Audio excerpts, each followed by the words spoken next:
Dari yang penuh sukacita ini kami boleh memuliakan Tuhan. Sucikan kuduskan kami supaya ibadah kami adalah tergerak Tuhan. Engkau yang menyertai peribadatan ini, setiap kali yang hadir boleh bersukacita.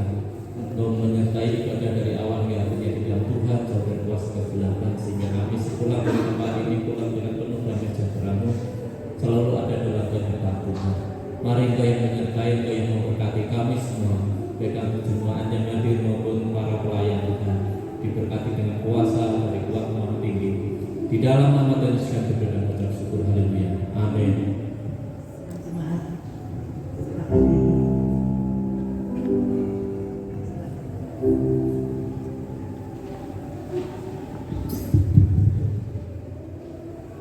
Puji Tuhan, pagi hari ini boleh bersukacita di hadapan Tuhan. Hari yang sudah dijadikan Tuhan, kita bersorak-sorak di hadapan Tuhan. Kita mau menyenangkan hati Tuhan dengan siang kita.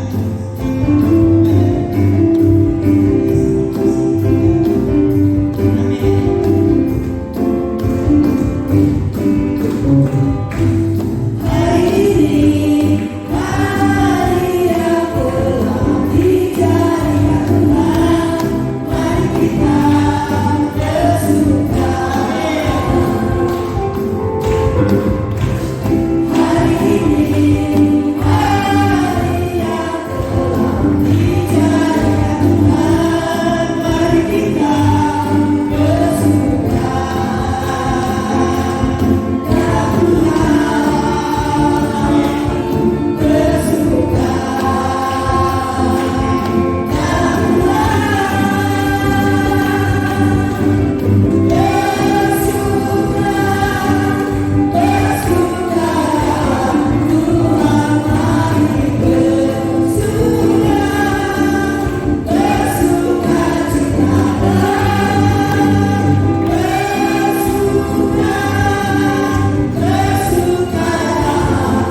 Izinkan hatiku senang.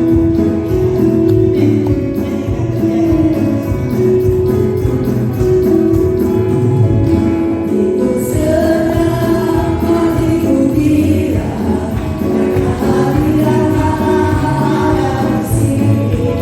Apapun masalah yang kau hadapi, akan terlepas dalam hadiratnya. Hatiku senang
pergunakan untuk kami memuji dan memuliakan nama Tuhan, untuk kami boleh beribadah kepada Tuhan. Terima kasih Tuhan Yesus, terima kasih Roh Kudus. Biarlah setiap pujian penyembahan yang kami persembahkan boleh menjadikan satu dupa yang berbau harum di hadapan-Mu. Terima kasih Tuhan Yesus, terima kasih Roh Kudus. Biarlah sebentar kami akan mendengarkan akan kebenaran sabda firman Tuhan yang Tuhan sudah persiapkan melalui hamba-Mu pada hari ini. Tuhan, biarlah apa yang menjadi pesan Tuhan boleh Kau sampaikan melalui hamba-Mu pagi ini. Berfirmanlah kepada kami lewat hamba-Mu. Urapi hamba-Mu dengan urapan yang dari surga turun atas hamba-Mu. Terima kasih Bapa, kami sambut berkat firman-Mu pada pagi hari ini dengan ucapan syukur hanya di dalam nama Tuhan Yesus Kristus. Haleluya. Amin.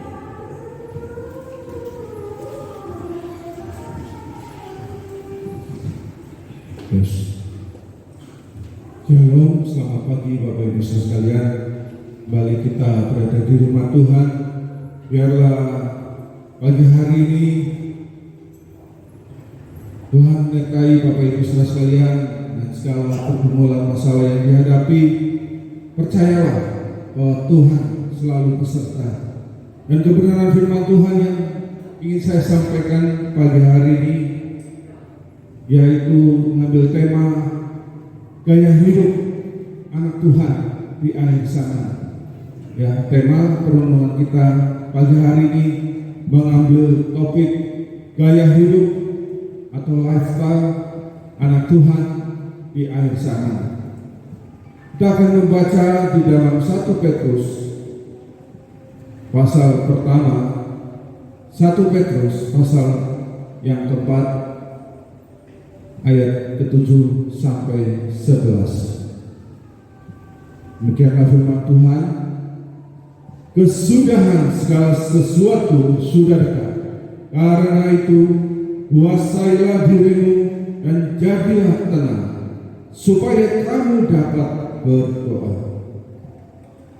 Tetapi yang pertama, kasihilah sungguh-sungguh seorang akan yang lain, sebab kasih menutupi banyak segala dosa.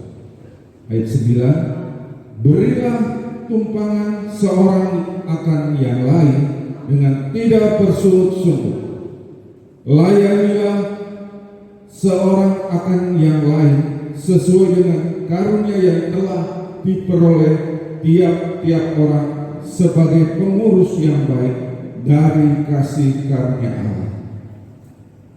Ayat terakhir, jika ada orang yang berbicara, baiklah ia berbicara sebagai orang yang menyampaikan firman Allah. Jika ada orang yang melayani, baiklah ia melakukannya dengan kekuatan yang dianugerahkan Allah, supaya Allah dimuliakan dalam segala sesuatu karena Yesus Kristus. Ialah yang mempunyai kemuliaan dan kuasa sampai selama-lamanya. Amin. Inilah pagi hari ini bagaimana kita melihat tadi bahwa kita percaya, sebagai orang percaya, saat ini kita berada di era akhir zaman. Dan perlu Bapak Ibu ketahui, di zaman dalam penulisan 1 Petrus tadi juga terus menekankan tentang akhir zaman. Ya.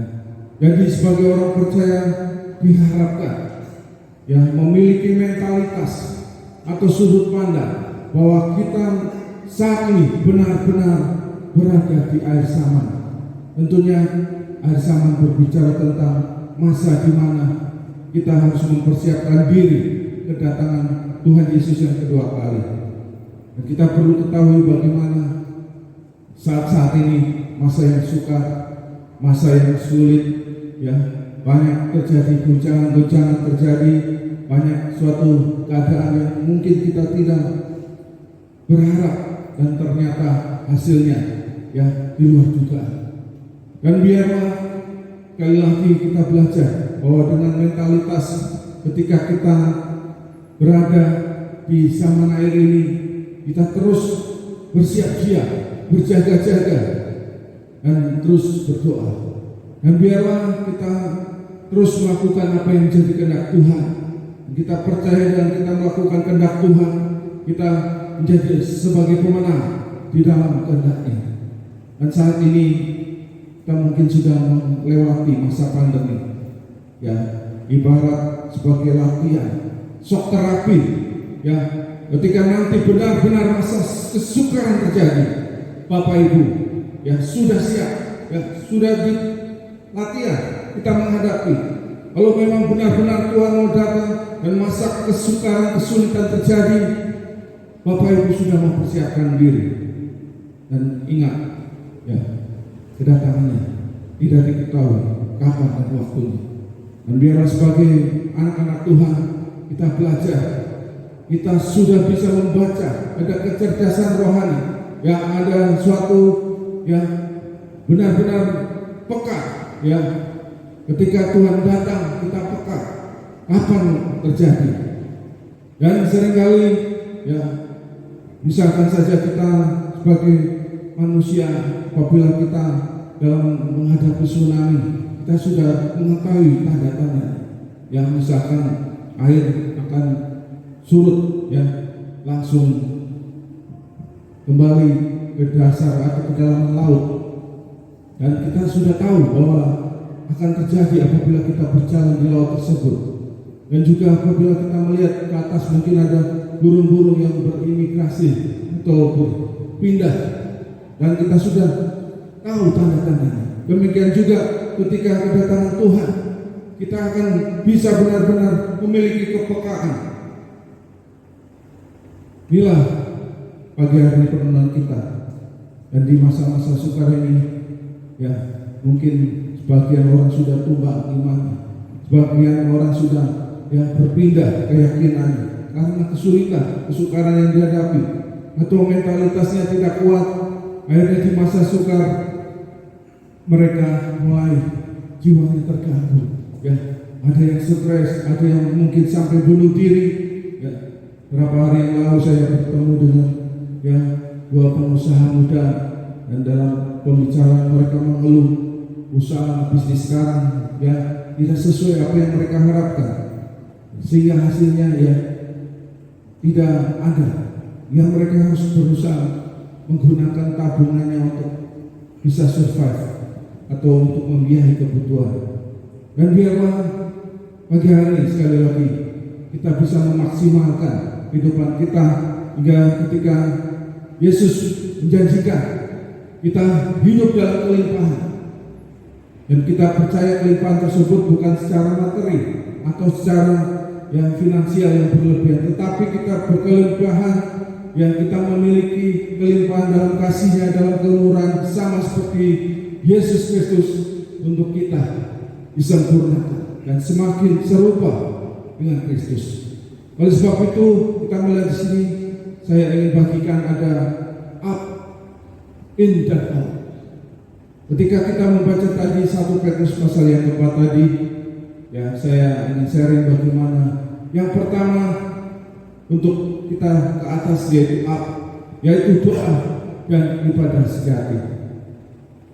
Bapak Ibu bisa membaca di dalam 1 Petrus pasal 4 ayat ke-7, bagaimana kita harus memiliki kehidupan doa yang baik, kehidupan doa yang kuat. Apabila saat-saat dalam akhir zaman ini, apabila anak-anak Tuhan tidak memiliki kehidupan doa yang baik, tentunya tidak akan survive, ya. Sehingga kita percaya gereja-gereja Tuhan demikian juga, yang gereja Tuhan tanpa doa membawa kematian atau kekeringan rohani. Ya, baik Tuhan diharapkan memiliki antusias dalam kehidupan doa, sehingga dalam pelayanan bukan hanya sekadar, ya, untuk mempersembahkan talenta atau bakat diberikan Tuhan, tetapi benar-benar, ya, percaya dengan doa ada kuasa dalam kita berdoa. Demikian juga Bapak Ibu mungkin dalam studi, dalam pekerjaan, dalam usaha, ya, apabila dengan doa, artinya kita melibatkan Tuhan dengan pengucapan syukur. Dan kita percaya bahwa dengan doa ada kekuatan tangan Tuhan, ya ada invisible hand yang menyertai kita, yang selalu menolong, membela kita. Inilah sebagai anak-anak Tuhan, dan kita percaya bahwa kita anak-anak Allah, bukan anak-anak setan. Dan anak-anak setan berusaha juga terkoneksi dengan apa yang menjadi andalannya. Yang mereka mungkin berusaha dengan komat-komat mengucapkan mantra atau beberapa sesuatu yang mengharapkan sesuatu, mendapatkan berkat, bahkan mengorbankan sesuatu. Tetapi kita sebagai anak-anak terang berbeda. Ketika kita mengandalkan Tuhan dalam hidup ini, doa menjadi kekuatan kita. Dan sekarang kita berada di akhir zaman, di dalam posisi kita ke atas up itu, tantangan terjadi, Bapak. Halangan terjadi, ada suatu rintangan. Ya, kita percaya bahwa ketika kita berdoa, ya banyak kesulitan, banyak suatu hal yang ingin kita berusaha berdoa sungguh-sungguh terkoneksi dengan Tuhan, tetapi justru gangguannya ada. Karena apa, Bapak Ibu? Kita sudah membaca tadi di dalam 1 Petrus, karena tidak tenang, ya. Karena anak-anak Tuhan dewasa, khususnya anak-anak muda, apabila doa mungkin 5 menit, 10 menit sudah, ya tidak tenang, gelisah, ya. Karena apa? Mungkin gangguannya saat ini yaitu dengan adanya gadget, ya, sebagai bentuk berhala modern. Kalau zaman dulu ada berhala patung, berhala pohon-pohon, tapi iblis sekarang yang lebih kreatif dengan update situasi terkini, dengan adanya handphone mengganggu kita untuk kita terkoneksi dengan Tuhan, hingga kita dalam doa kita mengalami ketidaktenangan. Inilah yang Tuhan inginkan, agar kita ketika memasuki hadirat Tuhan, kita berdiam di bawah kaki Tuhan atau saat teduh di bawah kaki Tuhan, kita bisa tenang dulu, dan kita harus bisa menguasai diri. Dan biarlah firman Tuhan yang kita ingat, ya, berjaga-jaga menjelang kedatangannya, untuk kita juga berdoa di dalam Matius pasal 26. Kali lagi, jangan sampai kita tertinggal apabila ada rapture, apabila ada pengangkatan, sebelum memasuki masa aniaya, kita tetap berdoa dan berjaga-jaga. Dan biarlah pagi hari ini sekali lagi kita sadar untuk kita terus memiliki kehidupan doa yang baik, hingga kita percaya dengan doa sebagai nafas kehidupan kita. Ya, tanpa nafas manusia tidak bisa akan masih ada.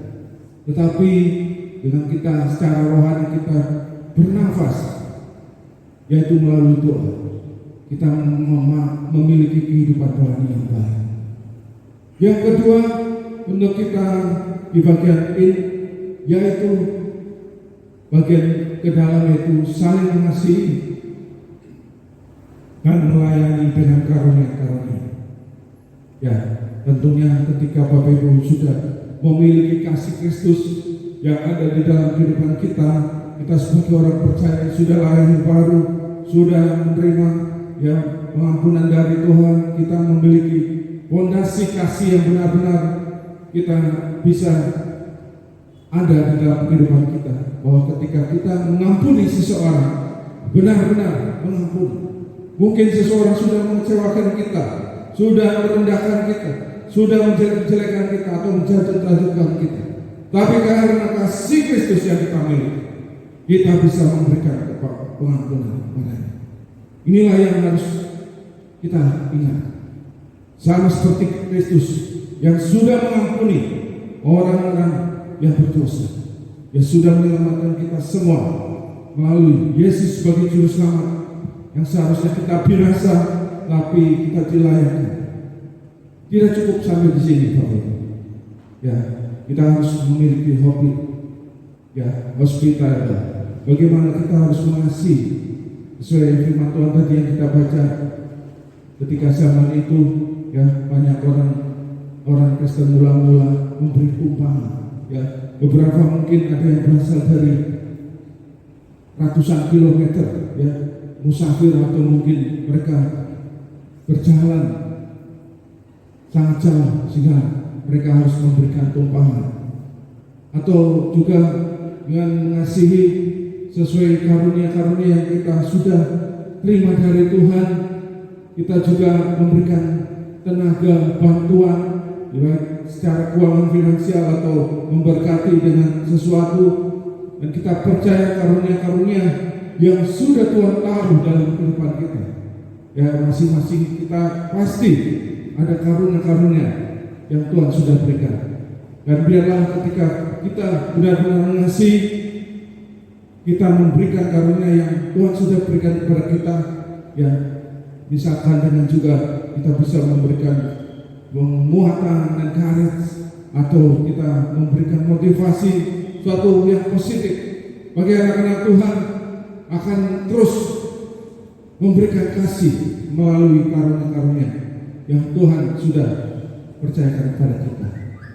Jadi sekali lagi, dengan melayani dengan satu sama lain, tentunya dengan karunia-karunia Tuhan yang sudah Tuhan taruh dalam kehidupan kita, baik kita diberikan talenta-talenta kita, atau juga karunia yang Tuhan sudah berikan agar kita melalui skill kita, kemampuan kita, bakat kita bisa untuk memuliakan nama-Nya.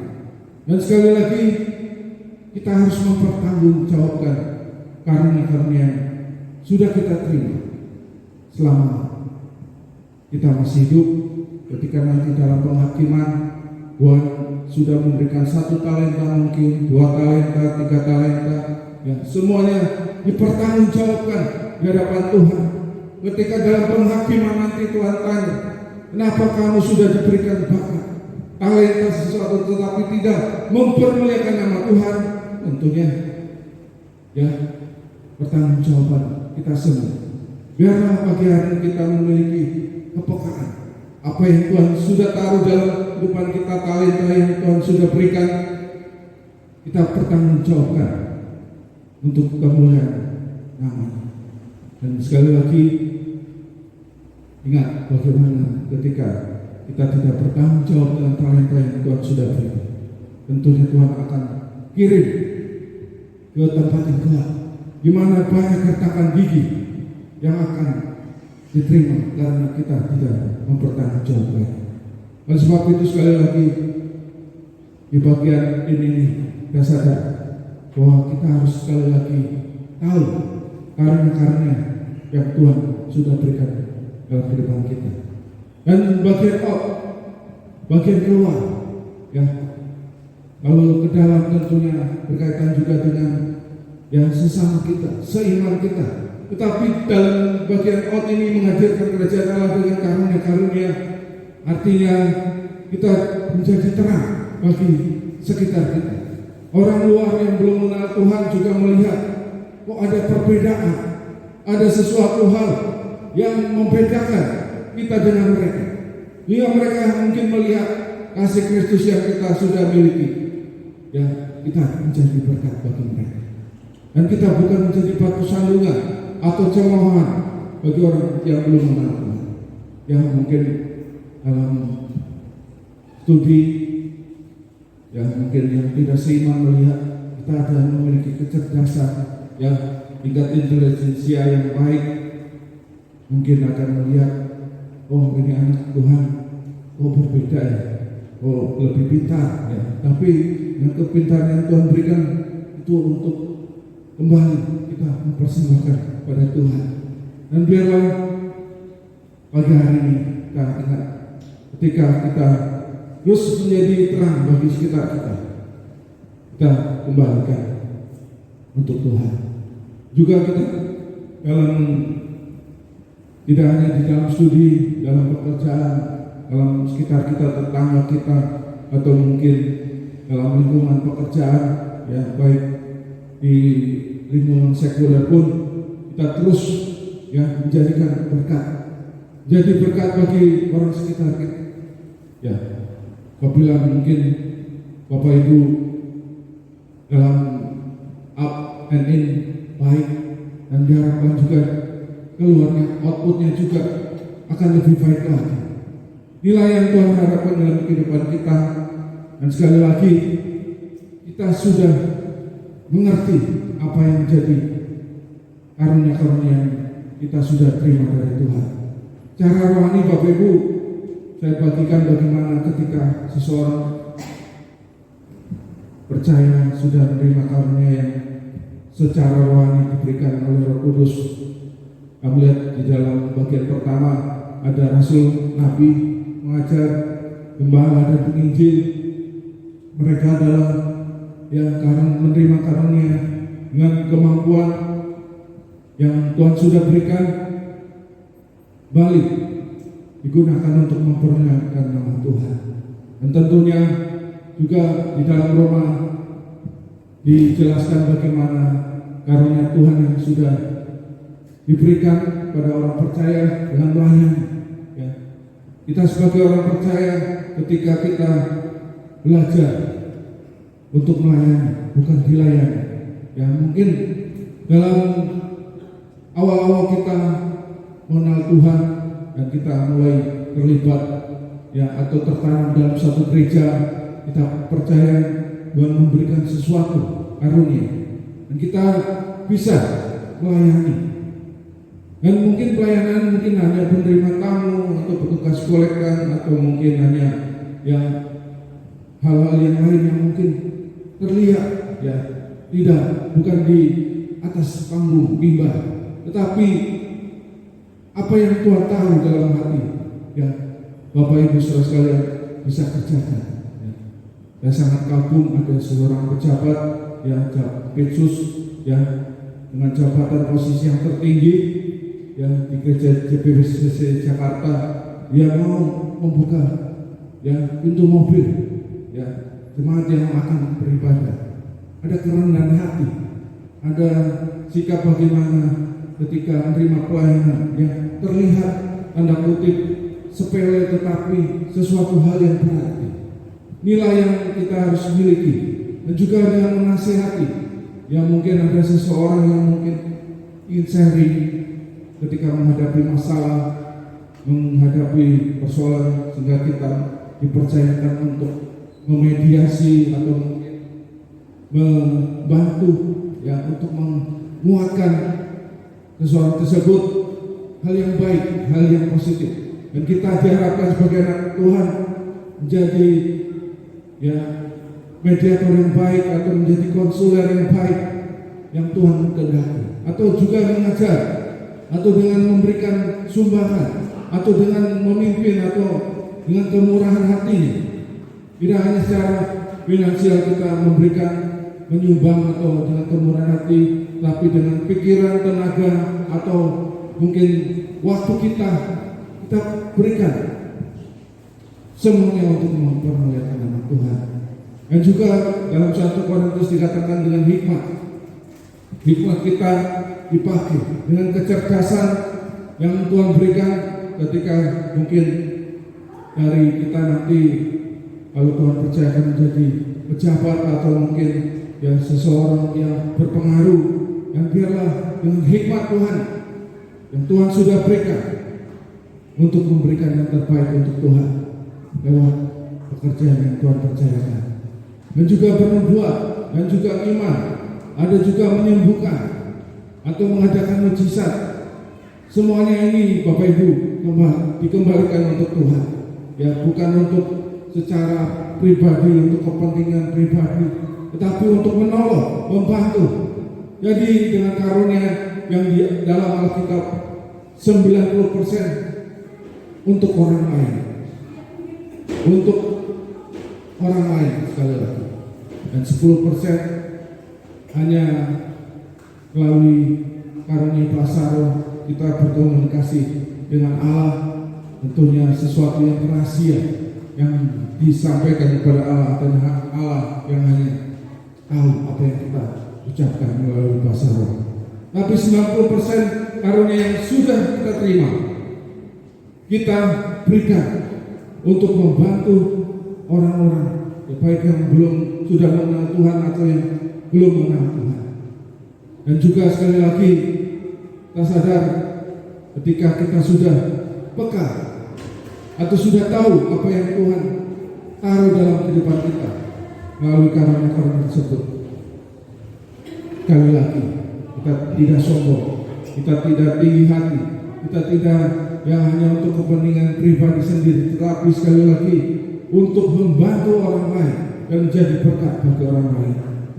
Dan inilah bagaimana kita sadar di dalam Efesus, sekali lagi dikatakan, Efesus pasal keempat ayat 12 sampai 13 dikatakan, untuk memperlengkapi orang-orang kudus bagi pekerjaan pelayanan, bagi pembangunan tubuh Kristus, sampai kita semua telah mencapai kesatuan iman dan pengetahuan yang benar tentang anak Allah, kedewasaan penuh dan tingkat pertumbuhan yang sesuai dengan kepenuhan Kristus. Jadi percayalah bahwa apabila kita sudah diperlengkapi oleh Allah dengan karunia-karunia yang sudah kita miliki, diibaratkan Bapak Ibu seperti kita tukang-tukang dalam pembangunan rumah Allah. Ya, apabila membangun rumah, ada tukang batu, ada tukang kayu, ada tukang furniture untuk bagian interior dan lain sebagainya. Jadi tanpa alat, tukang-tukang tersebut tidak akan bekerja. Ya, apabila tukang bangunan perlu sendok semen atau mungkin gergaji, ya butuh alat. Jadi meskipun tukang tersebut dengan skill yang hebat, tetapi tidak bisa menggunakan alat atau tidak mempunyai alat atau tools yang dimiliki, tidak akan berfungsi. Dan biarlah pagi hari ini kali lagi kita akan bisa mengerti karunia-karunia yang saudara-saudara sudah ditaruhkan oleh Allah, dipercayakan oleh Allah untuk kita, kali lagi untuk kita terlibat dalam pembangunan tubuh Kristus. Jadi kita melihat sini bagaimana fungsi adanya karunia-karunia roh, baik yang sudah saya jelaskan tadi. Biarlah kita percaya bahwa alat sebagai alat untuk melakukan pekerjaan pembangunan tubuh Kristus atau rumah Tuhan. Di dalam firman Tuhan dikatakan, layanilah seorang akan yang lain sesuai dengan karunia yang telah diperoleh tiap-tiap orang sebagai pengurus yang baik dari kasih karunia Allah. Jadi kita sebagai orang percaya, kita akan menjadi pengurus yang baik. Dan kata pengurus tersebut berasal dari kata oikonomos, ya. Jadi ada kata ekonomi berasal dari kata oikonomos dan memiliki arti yaitu manajer atau pengurus rumah Tuhan atau baik Allah. Dan kita percaya bagaimana ketika kita sebagai pengurus yang baik, kita pasti akan memberikan yang terbaik untuk Tuhan. Dengan karunia-karunia yang sudah Bapak Ibu sudah mengerti, bisa memahami, bisa mungkin sudah tahu, saya ini memiliki karunia-karunia. Tentunya nanti berjalannya waktu, cepat atau lambat ke depan, terus mempergunakan karunia-karunia untuk kita persembahkan kepada Sang Pencipta kita, yaitu Tuhan Yesus Kristus. Dan biarlah dengan segenap kehidupan kita di masa sukar ini, kita terus berfungsi karunia-karunia yang Tuhan sudah percayakan kepada kita, dan kita tidak menggunakan karunia tersebut dengan talenta, bakat yang Bapak Ibu sudah dipercayakan oleh Tuhan, dengan kemampuan, skill, dengan waktu yang Tuhan sudah berikan. Karena tidak semua orang bisa memiliki waktu. Mereka mungkin saat ini terbaring di rumah sakit, atau mungkin mereka tidak bisa berjalan karena sesuatu penyakit. Tapi Bapak Ibu saat ini masih bisa berjalan kaki, masih bisa memiliki tubuh yang sehat. Inilah yang Tuhan percayakan, yang harus kita persembahkan kepadanya.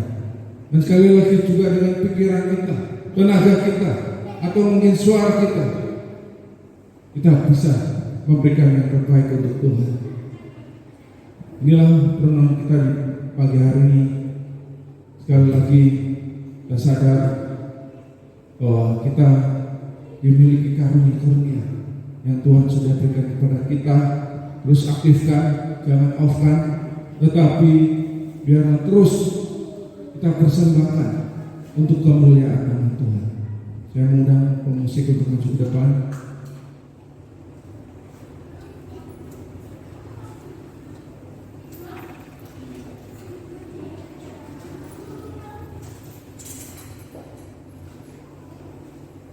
Kita akan menyanyikan lagu apapun yang terjadi.